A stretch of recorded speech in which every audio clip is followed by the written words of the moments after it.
Muy buenas tardes, amigos y amigas de Diálogos desde nuestro sur. Estamos en una nueva edición de este programa que sale a través de las diversas redes sociales de nuestro sur, pero también a través de nuestro podcast en Spotify, todos los jueves, ¿no? A las 5 de la tarde y a las 6 de la tarde el podcast. En esta ocasión vamos a abordar el tema de la salida constituyente a la crisis. Hemos hablado varias veces ya de este tema, pero nos parece que siempre como que se quiere esconder, ¿no? Se quiere desaparecer, se quiere soslayar, a pesar de que mucha gente en el Perú considera que sí, la salida constituyente es la alternativa a los problemas que tenemos como país, pero además considerando que de alguna manera de facto ya se ha ido transformando la Constitución, ¿no? Con un régimen autoritario que modifica y que ha ido modificando incluso la Constitución del 93, sin tocar, por supuesto, el modelo económico, ¿no? Que es algo que también debe llevarnos a la reflexión. Hacen y deshacen con el tema político, institucional, pero el régimen económico no se toca, ¿no? O en todo caso se refuerza. Y para poder hablar sobre este tema, hemos invitado a Nicolás Lynch, ¿no? Un amigo, compañero. Él ha sido ministro de Educación, ha sido embajador en Argentina, pero además es un docente destacado en la carrera de Sociología en San Marcos, con quien, bueno, hemos hablado ya varias veces de este tema y por eso nos pareció importante retomar esta conversación. Nicolás, muchas gracias por darnos este espacio y poder conversar contigo. Bueno, antes que nada, las gracias aquí a Álvaro Campana de Nuestro Sur por invitarme, ¿no? Es importante remarcar esto porque en la actualidad hay pocos espacios para desarrollar ideas disidentes del poder autoritario actual, ¿no? Y yo creo que en ese sentido Nuestro Sur está cumpliendo una tarea necesaria e impostergable por la crisis del país, ¿no? Por lo tanto, para empezar, gracias, ¿no? No, a ti las gracias. Y de hecho, también queríamos mencionar que se ha publicado recientemente un nuevo libro de Nicolás, que ya sacó un libro sobre el tema constituyente, pero este es un segundo libro sobre el proceso constituyente, ¿no? Que lo ha publicado Lluvia Editores con Claxo, ¿no? Y que prontamente se va a presentar también, ¿no? Creo que es una contribución importante para seguir promoviendo este debate que, como dices tú, parece un debate solitario, aunque en realidad ya es una demanda, ¿no? de la ciudadanía. Sí, el libro que acaba de publicar Claxo y aquí en el Perú, en Sociedad con Lluvia, se va a presentar el día 22 de julio a las 7 de la noche. Están todos invitados en la Feria del Libro, ¿no? En la Feria del Libro que siempre se realiza a mitad de año, ¿no? Y bueno, ahí vamos a también tener oportunidad de exponer las principales ideas, ¿no? Uh-huh. Bueno, y ya para empezar nuestra conversación, ¿no? Creo que es evidente, ya hemos planteado varias veces que en el Perú las salidas a la crisis, esta crisis de fondo que vivimos, son tres las posibles salidas, ¿no? Siempre decíamos eso. Yo creo que una se hace cada vez más inviable, digámoslo así, pero parece que reaparece nuevamente, ¿no? Pero, digamos, si la vemos seriamente, pues no es una opción, ¿no? Está por un lado la salida autoritaria, que creo se ha ido afirmando cada vez más, ¿no? Y que hemos visto tiene un contenido constituyente, ¿no? Están constituyendo, generando una nueva constitución. Está la salida reformista, le llamábamos, ¿no? Que es la que algunos parece que vuelven a levantar, ¿no? Que es esta idea de que acá hay un problema solamente de buena gestión, de que gestionen los buenos, de ser más técnicos, de encontrar hacer las cosas bien. Claro, de hacer con gran consenso que no nos lleve a los extremos, porque los extremos son malos, equiparando además lo que plantea esta ultraderecha que gobierna ahora con quienes planteamos una posición de refundación del país, ¿no? Como si fueran equidistantes, ¿no? Equivalentes, y quienes seguimos insistiendo en la necesidad de una salida constituyente. Pero lo real es que ahora se ha ido afirmando más bien una salida autoritaria constituyente, ¿no? ¿Qué nos puedes decir, Nicolás, después de todo este tiempo que ha ido pasando para que esto sea posible, ¿no? Lo que señalo en este libro es que la relación política central sobre la que debemos reflexionar es la relación entre política y constitución, entendiendo constitución como una salida alternativa a la situación actual, al desorden actual, ¿no? Esto me parece fundamental porque lo que está en juego hoy día es nada más y nada menos que el poder político. ¿Por qué tiene tanta resistencia la idea de una nueva constitución? Para los que están sentados en el poder, precario por cierto, pero poder todavía del Estado peruano, significa amenazar su propia existencia, ¿no? Como los que la llevan en este país, ¿no? Entonces está en juego el poder, la necesidad de cambiar este poder por otro poder, este desorden por un orden político alternativo, ¿no? Miren, más allá del, en mi concepto por lo menos, del mal gobierno que hizo Pedro Castillo, ¿no? Y de la huida hacia adelante que significó el episodio final, ¿no? ¿Por qué votó la gente por él? ¿Por qué votamos más de la mitad de los peruanos? Porque socialmente hablando significaba una alternativa frente a lo que teníamos, ¿no es cierto? Bueno, los peruanos mayoritariamente quieren algo distinto. Los peruanos mayoritariamente no queremos lo mismo. No queremos algo a medias, queremos otra orientación, ¿no? De ahí es muy importante entender este proceso como la necesidad de otro poder, que tiene que partir, ¿no?, del desarrollo de un poder constituyente, que es la esencia del proceso constituyente, ¿no? Sin embargo, Nicolás, hay una paradoja, ¿no? Como tú dices, además, en el primer libro, ¿no? Una razón política, digamos, afirmar una salida constituyente es afirmar la política, ¿no? Por un lado, eh, pero estamos en un contexto antipolítico. O sea, la ciudadanía en general, esa ciudadanía que reclama cambios de fondo, como tú muy bien lo dices, que está harta de esto, a la vez rechaza la política, ¿no? Y tal vez ahí encontremos una imposibilidad justamente de avanzar hacia una salida constituyente, ¿no? Y ahí nos encontramos con una paradoja, ¿no? Es justamente la ultraderecha y la derecha neoliberal la que ha hecho una prédica permanente contra la política, ¿no? La que, digamos, ha ido planteando que no se puede ceder al poder constituyente porque es un poder autoritario, ¿no es cierto? Y ellos son como los garantes de su manera de entender la libertad, ¿no? Que es finalmente la economía, ¿no? Mantener la propiedad privada, el libre mercado, según ellos, ¿no? Que no es real tampoco, ¿no? Pero habría que... Entonces, claro, es como que ha calado esa idea antipolítica y eso es como que nos impide justamente, creo, asumir uno de los elementos fundamentales de un proceso constituyente, que es un proceso político, como tú muy bien lo dices, ¿no? Entonces, ¿cómo enfrentar esa paradoja? Habría que pensar en qué política es la que se rechaza, ¿no? Porque fácilmente uno conversa con algún grupo de ciudadanos, yo lo hago con frecuencia en organizaciones vecinales, sindicales, estudiantiles, y en todas se siente este rechazo de piel a la política. ¿Por qué? Porque la política se ve como a otra forma más de corrupción, ¿no? Entonces, eso es lo que se rechaza. Pero si nosotros vamos a lo que nos ha traído a esta situación, vemos que lo que hay en los últimos 6, 8 años en la vida del Perú es una profunda crisis, ¿no? Que es muy importante caracterizar para entender la pertinencia del proceso constituyente, que no es nada más una crisis inmediata, ¿no? O podríamos llamarla una crisis de personas, del personal que nos gobierna, de las caras que nos gobiernan, que vemos todos los días en los medios de comunicación. No, no solo es una crisis de gobierno, de personas.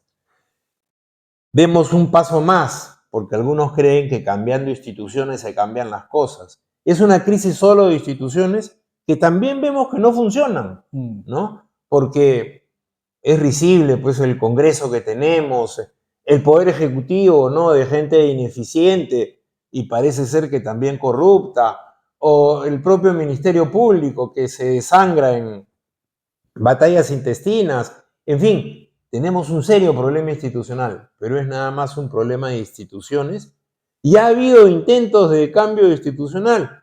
parcial y morigerado, es verdad, pero ya ha habido intentos y seguimos en lo mismo. Entonces, no es un problema solo de personas o solo de instituciones, va más allá. Es un problema de las estructuras del Estado que alojan gobiernos e instituciones, de la alianza de intereses sociales y políticos que constituyeron la última forma de Estado en la que todavía estamos viviendo, el Estado neoliberal, a principios de la década del 90, hace 30 años, ¿no? Es una crisis de ese modelo, no solo económico, social y político neoliberal, en el que ha vivido el Perú. Primero en dictadura con Fujimori y luego a partir del 2000 en una democracia limitada, de Paniagua en adelante, ¿no? Que también entra en crisis, o sea, es crisis de gobierno, de régimen, de Estado. Antonio Gramsci, ese gran pensador italiano, llamaba esto crisis orgánica. Y la crisis orgánica tiene varias características. La primera es que te permite ver en profundidad la podredumbre de las estructuras de la sociedad, del país en el que vives. Eso es lo número uno. Pero ver la podredumbre de las estructuras, ¿qué consecuencia tiene? Que te das cuenta que el problema cotidiano que vives de problemas económicos, problemas de interacción social, problemas de imposibilidad de realizarte, problemas de bronca política, no tiene solución sino lo enlazas con nuestros problemas históricos. O sea, ver la podredumbre de las estructuras te permite esa unidad, ¿no? Entre la coyuntura y la historia.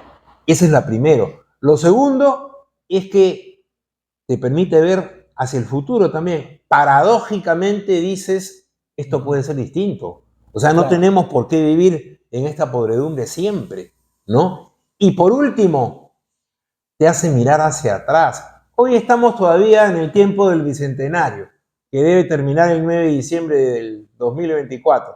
200 años con, se supone, la celebración del Bicentenario del triunfo de Ayacucho. ¿Qué cosa ha hecho el poder estatal por celebrar adecuadamente el Bicentenario?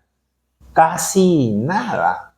Esa es la realidad. Muchos pueden hablar de la pandemia, de la crisis que vive el país, pero esta era la conmemoración más importante como república. ¿Por qué no ha habido conmemoración en realidad? Mi hipótesis es por la precariedad de nuestra constitución republicana en general, ¿no? Porque tenemos una república en buena medida fallida. Por eso yo he hablado de un bicentenario fallido, ¿no? No podemos seguir dándonos ese lujo. Entonces, esa tremenda crisis que tenemos, ¿cuál es la única salida que puede tener? Una salida de fondo. Por eso hablo de una salida constituyente, ¿no? Y me dicen, eso es idealismo, no va a suceder, no se van a juntar las fuerzas. Eso no tiene que pasar de la noche a la mañana. Por eso hablo de proceso constituyente. En el proceso se constituye el poder constituyente, ¿no? Como un poder alternativo, lógicamente, al actual, ¿no? Ahora, creo que además de los problemas históricos que tú mencionas, nos estamos enfrentando a un momento histórico a nivel global bien particular, ¿no? Que también debería llevarnos a pensarnos como república, como comunidad nacional, ¿no? Cambios geopolíticos fundamentales, por ejemplo. Estamos viendo, ¿no? Las disputas que hay en la región entre China y Estados Unidos, ¿no? Que también tienen repercusiones. Esta ofensiva de la ultraderecha contra la democracia liberal, que además ha demostrado limitaciones, ¿no? Porque creo que hay que ser claros también en que a nivel global el orden internacional está en crisis, pero también la idea de la democracia, por lo menos como la hemos conocido ahora, ha demostrado nuevamente una serie de problemas, ¿no? Entonces, creo, y se está constituyendo un mundo distinto.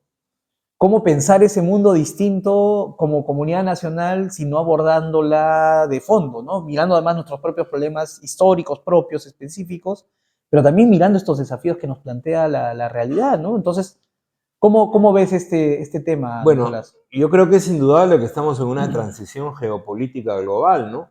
Manolo Monereo, que estuvo hace un año por acá y con quien he tenido la oportunidad de conversar hace poco, lo subraya en varios de sus últimas contribuciones, en su último libro, sobre la posibilidad de una tercera guerra mundial, ¿no? O sea, el contexto es no difícil, muy difícil. Lo que resume el contexto internacional es la palabra guerra. Tenemos ya dos conflictos ardiendo, Gaza y Ucrania, y es probable que se desate uno tercero. Ojalá que no, porque puede ser muy peligroso. En el mar del sur de China, por Taiwán, ¿no? Y no estamos hablando de hipótesis, ¿no? Estamos hablando de procesos que están en desarrollo, desafortunadamente. Ojalá que no se incendie el planeta, no es mi deseo, pero nos da un contexto complicado, ¿no? Y como tú dices, la derecha se rebela contra la democracia liberal. Yo creo que esto hay que ponerlo en contexto, ¿no? Efectivamente, en Europa aparece así, ¿no? Y cada vez con más fuerza. Pero si vemos la realidad de América Latina, que mucho se dijo en este siglo XXI que estaba dando la pauta democrática en el mundo, la derecha se rebela, o la extrema derecha se rebela contra el Estado de Derecho, contra la democracia en América Latina, por los avances que han tenido los pueblos y los gobiernos en términos de justicia social, de soberanía nacional, de integración continental. La situación de América Latina hoy no es la misma que la de hace 40 o 50 años, con las dictaduras militares, con las democracias de élites necesarias en su momento, ¿no? Que nos trajeron las transiciones, pero insuficientes, como demostraron los procesos nacional populares. Entonces, ahora sí, tenemos a un Milei, ¿no? En Argentina, que hace mucho bombo. Hemos tenido un Bolsonaro en el Brasil, pero ¿en respuesta a qué cosa? En respuesta al avance de los pueblos, ¿no?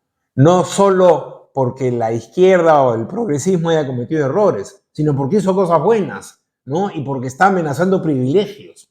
Y eso hay que tomarlo en cuenta para ver los errores que se cometieron, pero también para ver los avances que se produjeron, ¿no?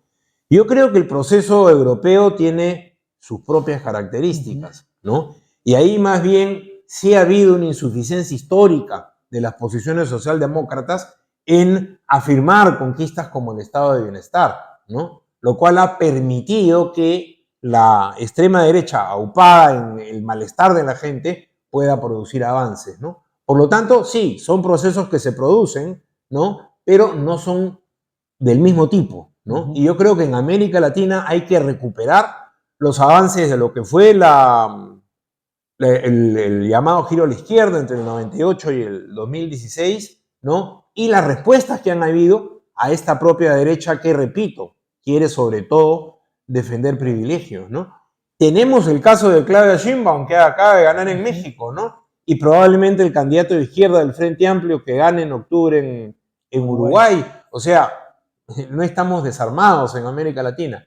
Sí estamos en, ¿cómo te podría decir?, en competencia, en confrontación, en avances y retrocesos que se producen en la lucha política, porque ya ha cambiado la forma para las fuerzas progresistas de avanzar en el mundo y en América Latina. No se trata de asaltar el poder y cambiar las cosas de un día para otro. Eso ya no existe. Eso fue el siglo XX. Estamos en otro momento. Estamos en un momento de avances y retrocesos. Y si hacemos un balance de los últimos 30 años, yo creo que los avances que se han producido en términos democráticos y de justicia social son muy grandes, ¿no? Allí se da nuestro proceso constituyente, con la particularidad de que somos un país que está a la saga de esa América Latina que estamos mirando, ¿no? Un país donde lo único que hemos tenido como gobiernos progresistas han sido los 7 años del gobierno de Velasco. Y como decía Carlos Franco, socialmente democratizador, pero en una dictadura militar, con esa contradicción profunda, ¿no? Entonces, un país pues que no tiene los logros que han tenido otros países de la región, ¿no? Y eso es una situación que debemos también remontar en el curso del proceso constituyente, ¿no?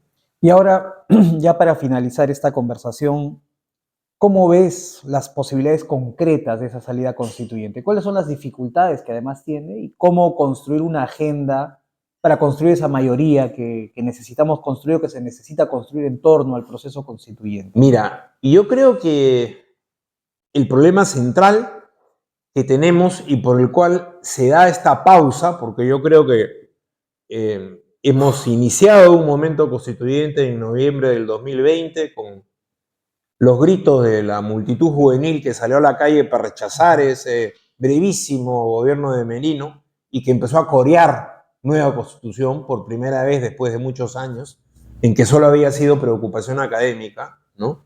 Y que luego esto se desarrolla en la campaña del 2021 con Verónica Mendoza y Pedro Castillo que proponen el tema, ¿no? Y luego los distintos intentos que se hacen, el nuestro en iniciativa constituyente a lo largo de 2021-2022, que fue un intento desde abajo por promover la organización y movilización constituyente desde las bases, y creo que como el nuestro hubieron varios otros paralelos, y me parece que han sido muy importantes, hasta la revuelta de diciembre de 2022, marzo de 2023, que es quizás el punto más alto, donde la bandera central era una bandera de poder, de nueva constitución y de asamblea constituyente, ¿no? Yo creo que luego de eso, por la contraofensiva represiva que hubo de alrededor de 50 muertos, entramos en un momento de pausa. Pero, y ahí voy a tu pregunta, ¿cuál es el problema básico para que esta pausa se produjera y se prolongara? La ausencia de un sujeto constituyente, ¿no? Un sujeto constituyente que fuera dirección política de este proceso, ¿no? Y de que construyera el núcleo del proceso, que es poder constituyente.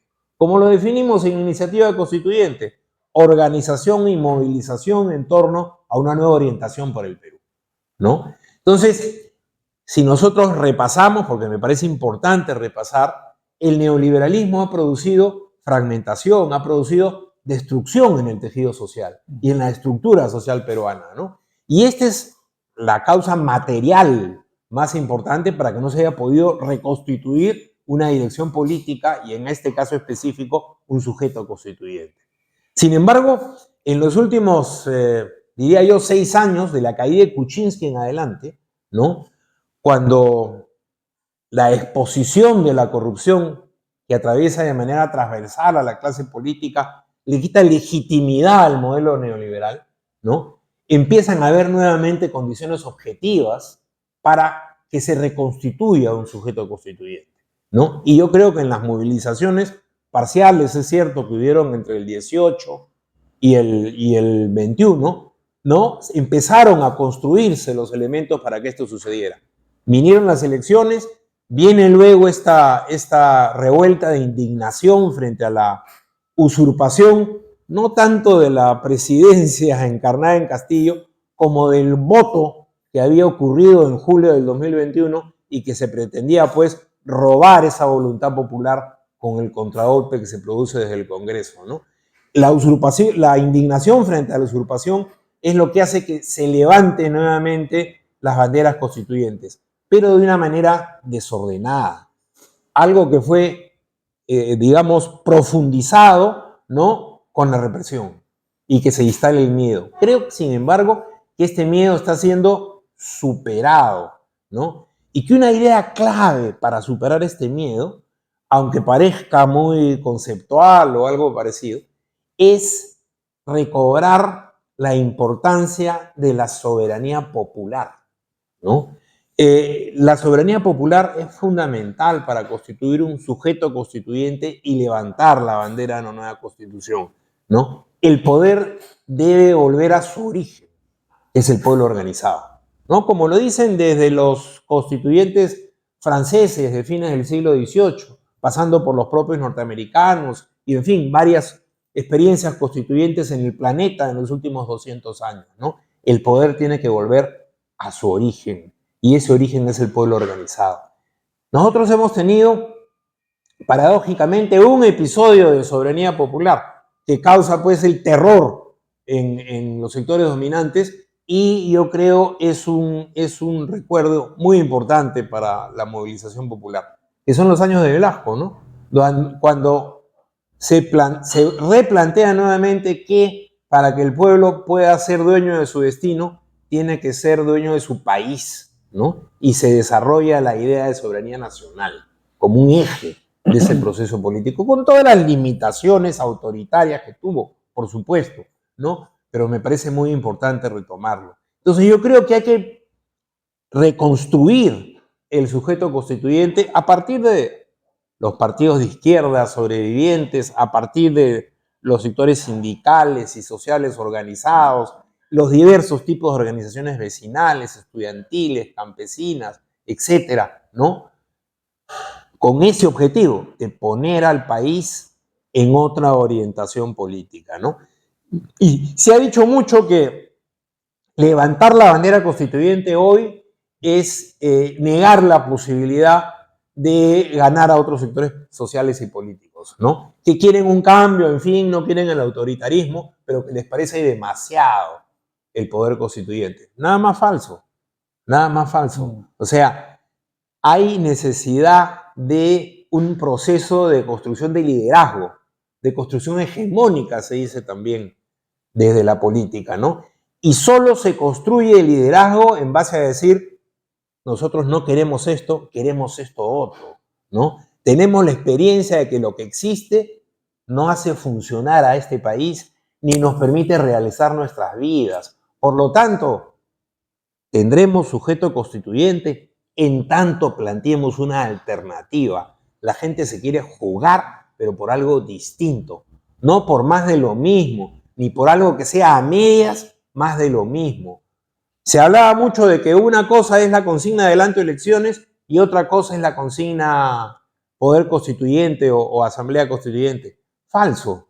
Sabemos que hay un camino democrático en que tendrán que haber elecciones, pero con un horizonte constituyente. Sabiendo que vamos, ¿no?, a la elección de un órgano, será un congreso, una asamblea, eso se verá en el curso del proceso político que finalmente nos puede dar una nueva constitución, cuya convocatoria sea abierta, plural. Yo no creo en las constituciones hechas solamente por organizaciones llamadas populares, no. Yo creo en una convocatoria donde estén los peruanos de distintos sectores sociales, ¿no? Étnicos, clasistas, en fin, de distinto origen, mujeres, hombres, en fin, que permita un suelo común, que permita que se desarrollen los distintos proyectos personales, colectivos, políticos, etcétera, ¿no? Ese afán debe tener nuestra lucha por un poder constituyente, ¿no?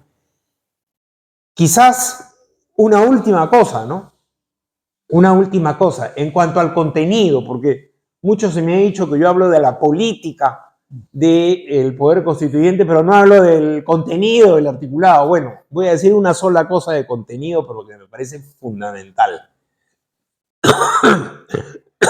Así como nuestras constituciones tienen preámbulos, ¿no?, en que invocan, pues, en fin, a nuestra tradición, que es así, asá, básicamente criolla, ¿no? Yo creo que el preámbulo de una nueva constitución debe establecer una cuestión fundamental, ¿no? El carácter pluricultural y multilingüe de este país, ¿no? Si en su primera línea esta constitución no establece que somos un país diverso, ¿no?, estamos fritos, ¿no? Eso es fundamental.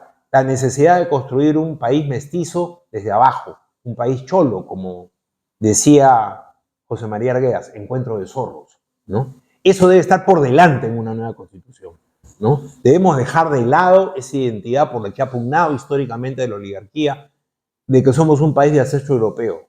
Para empezar, es mentira, ¿no? Pero eso nos lleva a un conjunto de deformaciones posteriores y a que haya una minoría, ¿no?, que es minoría numérica, pero que siempre se pretende mayoría nacional, ¿no? O sea, ese concepto básico tiene que cambiar en el Perú para que las demás cosas empiecen a cambiar y para que podamos tener una nación, repito, pluricultural, multilingüe y diversa, ¿no? Bien, Nicolás, hemos llegado al final de esta conversación, que no puede ser muy extensa, porque, bueno, es el formato, ¿no?, que tenemos, pero ya conversaremos. Creo que hay varias cosas que se quedan en el tintero, ¿no?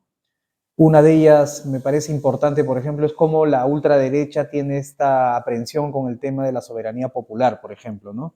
Ellos no aceptan la soberanía popular y la consideran además autoritaria. Ellos se consideran como garantes de la libertad en la medida en que le ponen un freno a la soberanía popular, ¿no? Y esta insistencia, ¿no?, entre mantener la cuerda política lejos de las decisiones económicas también, ¿no? Como si las decisiones económicas o las políticas económicas no fueran un espacio, un ámbito donde también la gente tiene que deliberar, tiene que participar y tomar decisiones, ¿no? No es una esfera que funciona por sí Eso es misma, parte de digamos. la creencia absurda de que el pueblo no sabe. Es Exactamente. inculto, es analfabeto, ¿no? Lo cual es falso Claro. también para empezar, ¿no? No, claro, pero digamos, ellos han sustentado esto, ¿no? Han dicho que el poder constituyente no puede ser un poder omnipotente, que es una forma de totalitarismo, ¿no? En fin, contrariando incluso los preceptos liberales mismos, ¿no? Pero bueno, creo que hay ahí todo un campo y como tú lo has mencionado, también el tema de los contenidos, ¿no? Y las formas también, ¿no? Tú mencionabas, por ejemplo, esto del carácter plural, ciudadano, ¿no? De los procesos constituyentes, por ejemplo, ¿no? De lo que deberían ser los procesos constituyentes. Eso también me parece, cómo construir esa mayoría es un desafío, ¿no? Es un desafío, Es claro un que sí. tremendo desafío, ¿no? Entonces, bueno, hay varias cosas que se nos quedan en el tintero, pero no será la última vez que conversemos, por supuesto. Muchas gracias, Nicolás. Gracias a ti. A mí me parecía más bien que había sido un ratito. Bueno, agradecemos a todos los que nos ven, ¿no? Y será hasta una próxima oportunidad donde seguiremos conversando sobre estos distintos temas desde Diálogos desde nuestro sur, incluido, por supuesto, seguir insistiendo con la discusión sobre el proceso constituyente, ¿no? Muchas gracias. Muchas gracias a nuestro sur y muchas gracias Álvaro por esta entrevista. Aquí, Nicolás.